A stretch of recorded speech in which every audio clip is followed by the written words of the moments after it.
what are the ways that you have failed and you have learned from it, and you are still holding on to it as shame, as disappointment, and as failure? And it's back to that mindset that when you genuinely say, or can there be a different lens that I can look at this through? I grew up with an alcoholic dad, which taught me lessons, all kind of lessons. But one of the things that it taught me is to be really, really keenly attentive to people and their moods. Because you never knew what mood dad was going to be when we got home, right? It's like, well, did we start drinking at 9 a.m. or did we stay till 3 p.m.? Because that's how come we're going to figure out, what I can ask him and what I can't ask him. And for a long time, I never could have seen that through a lens of anything positive. I'm like, well, that really wasn't fair. Like, I didn't get to choose that. I didn't get to choose having an alcoholic as a father. But what I also did is I also had an amazing realization that I am stronger because I went through that in my life. I see people different. And I'm so thankful that before he passed away, I was able to sit across the living room for him and say, Dad, now that I know in my own story, the only reason that there's so much pain is because you have pain in your own life, and I had the conversation with my own dad and getting him to share parts of his story, I would have never, ever, ever allowed him to share had I not had healing in my own life and realized that empathy builds bridges, even with my own dad. That's why it matters. And when we reframe our story, and here's how we shift the narrative. Life does not happen to you. It happens for you. And when we believe that, it's a Tony Robbins quote, and when I heard that, I'm like, that's it. But you know what that also takes? It's twofold. First of all, it's get out of that seat of victimhood and say, okay, no. This is how I've grown in strength because of it. And take ownership in what you can do then moving forward. And when you do that, you absolutely can completely shift and reframe your story to be able to be used for good. There's another really cool story. If you guys are familiar with the Tommy John brand, it's like an undergarment brand. I will awkward, but go with me here. Okay, and so the originator and creator of that brand, he was majorly successful in medical sales. And he gave up his career because he said, I just don't like the way things fit. And I want to find a solution to how things fit. And so he's like, I'm going to start my own undergarment line. So he did.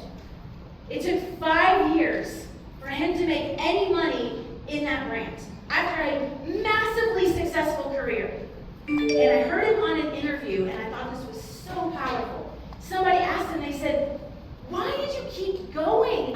5 years without ever making any money in doing this. And he said, well, nobody told me it was going to be easy. Nobody told me, oh, you're going to make money in 2 years, and so I felt like a failure. He said, I just knew the only way I was going to fail is if I threw in the towel and gave up on this dream, but I believed in my product. So how many of us are on the edge of throwing in the towel when the greatness is right on the other side? But we've believed the lie that looks like the social media highlight reel, that it's easy for everybody but me. It must mean I'm not cut out for this because it looks like everybody else is successful, but I'm struggling. When the reality is, there's a whole lot more people in this room struggling than there is in success. It's just the nature of life. And if we're more open and honest, like Andrew Cordell was on a stage saying, I foreclosed and bankrupt 3 times, and I'm still up here telling you, if we had more of these conversations like what Tom Patterson's heard with Tommy John, and she said, nobody told me this was going to be easy. Then for the new entrepreneurs who step through those doors, they may need to hear, hey, yeah, those first 2 years are crazy. It's going to take heart, hustle, passion, no sleep, caffeine, all the things, just keep going. If you're in alignment and your core values are in place and you believe in where you're headed, just keep pushing through. And so much of our story can be a service for anyone that walks through those doors. When we decide, you know what if the hardest days of my life were the greatest asset that I have to use to be able to encourage someone? Or am I living in insecurity and I'm scared to share anything that I've been through?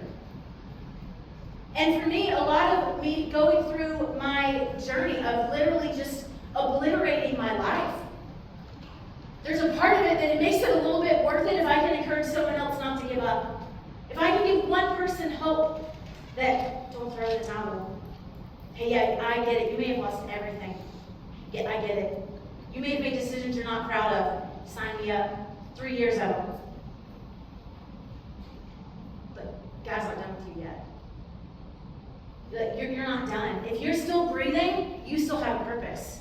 And when you believe that, then you get through every single day, and that's where I believe that our mindset is everything. So after you get your core values, and after you understand that your story can actually be used for good, I want you to jump in the arena. First of all, let me read this quote. I'm going to bring it. Teddy Roosevelt's like my fave. He was such an incredible leader. I know it's long, but go with me here. So it is not the critic who counts, not the man who points out how the strong man stumbles, or where the doer of deeds could have done them better. The credit belongs to the man who is actually in the arena, whose face is marred by dust and sweat and blood, who strives valiantly, who errs, who comes short again and again. If he fails, at least he failed while daring greatly. So many of us are only in this room because we dared greatly. We went to an academy that was our heart. We went through education to be able to pursue our dreams. We took a leap of faith and started a business. The fact is, we jumped into the arena. So back in 2023, after I refused to listen to the lie that I couldn't influence anymore, in the middle of my dumpster fire recovery, I decided to start a podcast because that makes sense, right? But what I saw is that there's other people that are rebuilding their lives, and instead of waiting until I'm all the way on the other side of it, we're going to go on a journey. So I was super honest when I started. I said, listen, if you're looking for a podcast of someone who's going to tell you how to make 7 figures in a year, I'm going to give you some great sources. This is not that podcast. If you're looking for someone who is completely rebuilding their life at 40 in a way that they're proud to live, keep on listening. And I kept showing up with these 20-minute little episodes, and y'all, when I told people I was starting a podcast, you know what? I didn't even really tell many people. And after it was kind of my own little secret project, and after when I did tell people, they're like, you do know there's like millions of those out there, right? I'm like, yep. But if I influence one person, is it not all worth it? Like, just imagine that. Like, if you influence one person with the hardest days of your life, I think that's probably the greatest service that we can have. It doesn't mean that there's, big dollar signs attached to it. Maybe there is. But what if there's one person that was influenced? So I jumped into the arena. And here's one thing powerful about the arena mentality is I want you to imagine we are in the Rome Colosseum right here, all right? Just go with me. And we are down in the middle where they are bloody and marred, and that's where we are right now. We're all jumping in the arena. We are all in the arena. Here's what we don't listen to. See all those people up here on the sides, on the bleachers, who think they know how to tell you how to build a business or do a podcast that they've never done before. They may mean well, and you can smile and nod and let it go whoop, in and out. Because you don't know what you don't know until you jump into the arena. I didn't know what I didn't know. I started this podcast with my computer screen and my camera, and I had my phone in front of me as the audio. So I was like trying to sync it up as I did it. I'm like, I'm just going to start this. And I've barely made advances since then. But even that I did that to, again, it was the give back of life. So I'm still doing these networking meetings. I have this podcast, all I'm talking about is insurance. And I started to meet really, really amazing people. And as I'm having these one-to-ones, which again was 4, and I was so nervous, you're a really successful businessman, why do you want to have coffee with me? And then I shifted the lens. We don't need to worry about being the most interesting person coming in here. We need to be worried about being the most interested person. And I was like, okay, I can be interested. I have a lot to learn. So I started sitting across the table from a lot of really, really amazing people, some of them in this room. And I started hearing stories. And there's this common thread in a lot of stories, especially for entrepreneurs. And they were doing something. They weren't passionate about it. It was paying the bills. And they took a leap of faith. And then they jumped into something that they were like, I'm all in. And I love that jump. I love that part of your story where you're headed in one direction and you're like, you know what? I've only got this one life to live. It's probably the rebel in me that I'm like, I love this. Like, what did you do? How did you do it? How did you take that jump? So I started having them on my podcast. And then having these stories, because I'm like, guess what your story's going to do? It's going to inspire somebody else to just jump. Just take the messy action and figure it out once you're in the arena. We got to get you in the arena first. So whether that's starting a podcast, or that is starting a business, or that's being a part of a nonprofit, or serving. And here's what else I want you to think too when you're in the arena. Do you guys have any idea what the worst job in America, like it's an actual voted thing? Any guesses on what the worst job in America is? What'd you say? Somebody say this one? I was like, oh geez, there's counseling afterwards, just kidding. Any ideas? Worst job in America? President of the United States. President? Is that what you said? Okay, yeah, that's there's that. Any ideas? What's the worst job in America? Garbage man? Porta potty? Oh, right. Literally. Summertime porta potty, those guys are saints. That's right. One we individually don't enjoy. Oh, that's a great answer. So statistically, that leads it to perfect segue. I'm going to stop with that. Statistically, a hospital janitor is the worst job in America. Can you go? Just go there for a second. Just imagine the bathroom cleanup, the bed cleanup, the floor cleanup, all of the cleanup, and what they see in a one-day span.